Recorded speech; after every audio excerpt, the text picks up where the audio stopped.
Hola, ¿cómo están? Soy Nuria, de México, y estoy aquí para platicarles acerca de Frida Kahlo.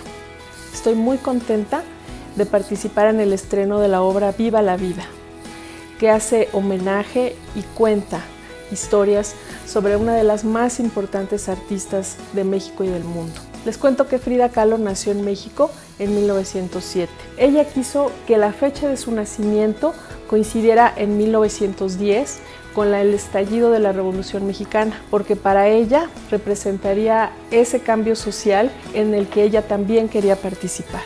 Su vida estuvo marcada por muchos acontecimientos personales, sociales, políticos. Uno particularmente, cuando fue muy pequeña, sufrió la enfermedad de la poliomielitis. Las secuelas que dejó en su cuerpo esta enfermedad la marcarían de por vida.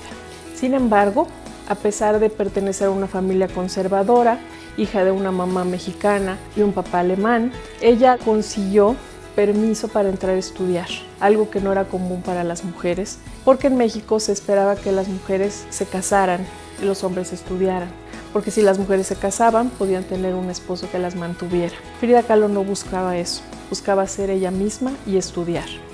Y así, esto combinado con su problema físico, la llevó a estudiar la educación formal y llegar hasta la escuela preparatoria. La escuela preparatoria quedaba a una distancia considerable del lugar donde ella vivía. Tenía que tomar un tranvía. Y un segundo acontecimiento marcaría también su vida. Esto fue un accidente muy grave que ocurrió en 1925, donde el tranvía chocó. El tranvía es un tren urbano que chocó con otro vehículo, y las secuelas de ese accidente también dejarían terribles huellas en su vida, algo que se reflejaría en su obra posterior. De ahí en adelante, Frida tuvo que dejar la escuela para quedarse postrada en su casa, convaleciendo, considerando los recursos médicos que había en aquella época. No podían ayudarla mucho, o muchas operaciones, muchos medicamentos, muchos otros tratamientos infructuosos. En fin, ella estuvo meses, casi un año, postrada en su cama. Sin embargo, no perdía la esperanza, y esto fue gracias a su padre, Wilhelm Kahlo, que era un fotógrafo importante y también un artista plástico. Y al verla ahí desolada, postrada en su cama, decide llevarle materiales para que ella pudiera pintar, y le enseña a pintar de una forma básica, de una forma muy elemental, dejándola que tuviera una libre expresión de lo que ella quisiera hacer. Y otro detalle muy importante, le colocó en el techo del dosel de su cama un espejo, para que ella pudiera mirarse y copiar los rasgos de su rostro en los dibujos que experimentaba. Cuando Frida Kahlo pudo recuperarse parcialmente, volvió a la escuela. Y por los años de 1928, al regresar a la escuela, el famoso artista Diego Rivera estaba pintando los murales de la Escuela Nacional Preparatoria. Y parece que ahí se conoció con Frida Kahlo, que era casi 30 años más joven que él. Se enamoraron, pero de ese momento no hubo una relación formal. Pero para nosotros, en la historia de México, es como si los astros se alinearan. Dos grandes personalidades iban a conjuntarse, iban a encontrarse en lo que sería un gran amor, lleno de pasión, lleno de tantas historias. Así fue que Frida Kahlo se casó con Diego Rivera en 1930. Y a pesar de la diferencia de edades, el matrimonio logró crear una mancuerna artística de dos personalidades muy importantes para el acontecer artístico de México. Como ella ya tenía alguna práctica en la pintura, las enseñanzas de Diego Rivera y otros maestros de la época conseguirían que Frida Kahlo tuviera una especie de estilo propio, de camino propio dentro del arte. Ella gustaría de hacerse autorretratos, como es bien sabido por todos. Aquí podremos ver algunos de ellos. Hacia 1930 también, a Diego Rivera le ofrecen un contrato para ir a pintar murales a los Estados Unidos. Y Frida Kahlo, como su esposa, lo acompaña. Para esa época, ella estaba muy deseosa de tener un hijo. pero las consecuencias, las secuelas de la enfermedad y del accidente del que no se había recuperado favorablemente le impiden tener un hijo y sufre 2 pérdidas de bebés en este tiempo en el que ellos están en los Estados Unidos. Eso es algo que ella pinta frecuentemente y que la deja marcada porque entonces se siente que no es capaz de dar vida. Sin embargo, es capaz de crear arte, porque también para ese momento los cuadros que abundantemente va pintando son apreciados y algunos contactos artísticos en Estados Unidos y en México le indican que ella podría vender la obra de arte que ella está trabajando. Es interesante porque para esa época ella no cree que sea una artista verdadera. Ella no se siente particularmente dotada de un don artístico. Eso sería apreciado mucho tiempo después, por ella misma y por supuesto también por los que comprarían su obra y los que la invitarían a diversas exposiciones en todo el mundo.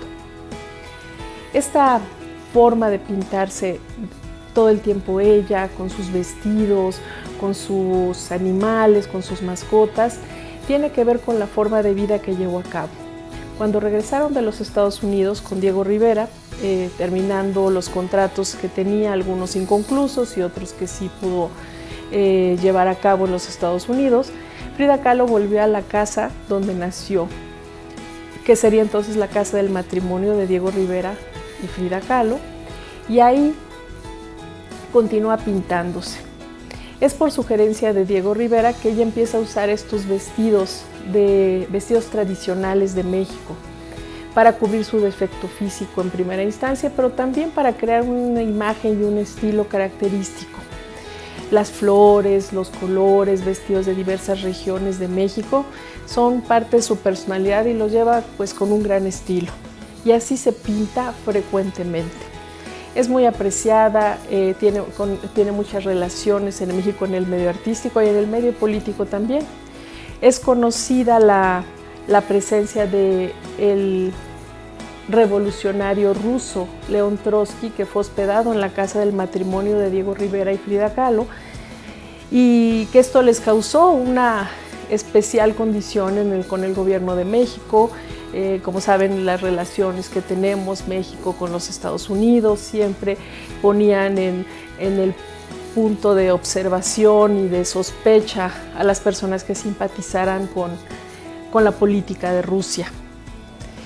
A la muerte del político de León Trotsky, también el matrimonio de Diego Rivera y Frida Kahlo aparecen como sospechosos de estar involucrados en este asesinato. En fin, las cuestiones políticas son algo que está muy presente en la vida de Frida Kahlo. Ella se convierte en una revolucionaria, se asume como una mujer de ideas políticas propias. Y esto siempre en contraste con el confinamiento al que tiene que verse obligada por su enfermedad. No sale mucho de casa, vienen los artistas y la fotografían frecuentemente en casa, la pintan otros y ella hace sus relaciones sociales desde casa. Por eso es interesante cuando hacia la década de los años 40 ella comienza también una vida de maestra, un aspecto poco conocido de Frida Kahlo, pero muy destacado porque los pintores que ella logró educar y enseñar la admiran mucho hasta el día de hoy, algunos están vivos y tuvieron una influencia muy grande del estilo de la pintura de Frida Kahlo. Hacia 1940 llegó a México el artista surrealista André Breton. Y André Breton se encuentra con Frida Kahlo y otros artistas y descubre que México es por naturaleza un país surrealista. Y la pintura de Frida Kahlo lo encuentra como surrealista. Y de hecho la invita a participar en las exposiciones surrealistas que se llevarán a cabo en los Estados Unidos, en París, y se organiza una gran exposición surrealista en México.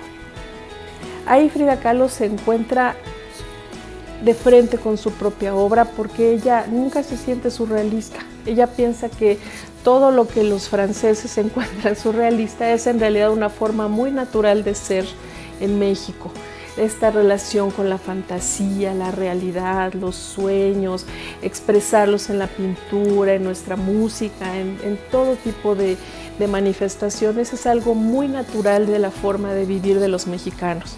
Frida Kahlo nunca se siente una surrealista, una artista surrealista menos, pero participa de lo que viene para ella, que le trae beneficios de reconocimiento artístico en vida y también de beneficios económicos, por supuesto, porque se empieza a comprar su obra. Entonces esto la convierte ya no en la esposa de Diego Rivera, sino en una artista independiente, en una mujer independiente. Más aún porque con su esposo Diego Rivera tendrá muchos conflictos matrimoniales, tendrán una separación dolorosa, después otra vez un encuentro. Y esto, el ser ella una artista independiente, una maestra, una mujer reconocida, la refuerza emocionalmente.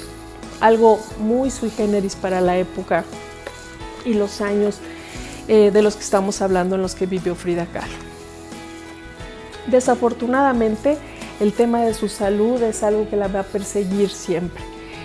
Va a los Estados Unidos, regresa, trata de buscar algún método que pudiera reconstruir su columna vertebral, empieza a sufrir una suerte de osteoporosis que la deteriora mucho, está sometida a muchos medicamentos y pasa prácticamente la vida en cama.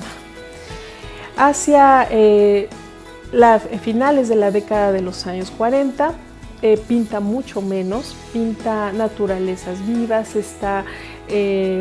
naturalezas muertas, está lamentando todo el tiempo esta falta de la capacidad de ser madre, está muy nostálgica, ve que el dolor, el sufrimiento es algo que la tiene presa, que no la deja realizar otras cosas, otros proyectos que ella quisiera hacer. Algunos de ellos es participar más activamente en la vida política, en manifestaciones, en aspectos que a ella le interesan mucho, por ejemplo, como ser una militante activa del Partido Comunista, y no lo logra. La última exposición de Frida Kahlo, que ocurre en 1953 en la galería de su amiga Lola Álvarez Bravo, es muy especial y ha sido interesantemente documentada porque ese día ella no puede ir, físicamente no puede caminar, pero sus amigos deciden llevarla transportándola en su propia cama. Y ahí ella llega a la exposición en su cama, acompañada con la música del mariachi y con todos los amigos rodeándola, y se vuelve muy especial porque participa en su exposición, pero evidentemente todos saben, y ella misma sabe, que está ya muy mal, muy enferma. Y ha tenido también la amputación de una pierna y la columna vertebral está prácticamente destrozada.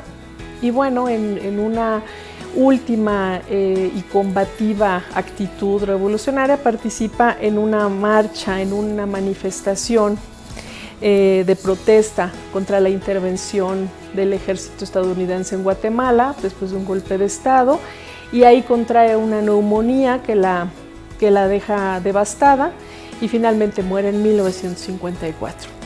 Una vida breve, una vida consistente, una vida de lucha a pesar del dolor, y esto creo que ha sido de lo más admirado que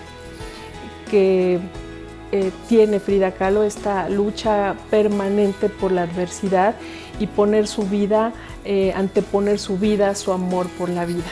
Es por eso que celebramos con esta presentación que tendrán ustedes hoy de Viva la Vida y Viva Frida Kahlo. Muchas gracias.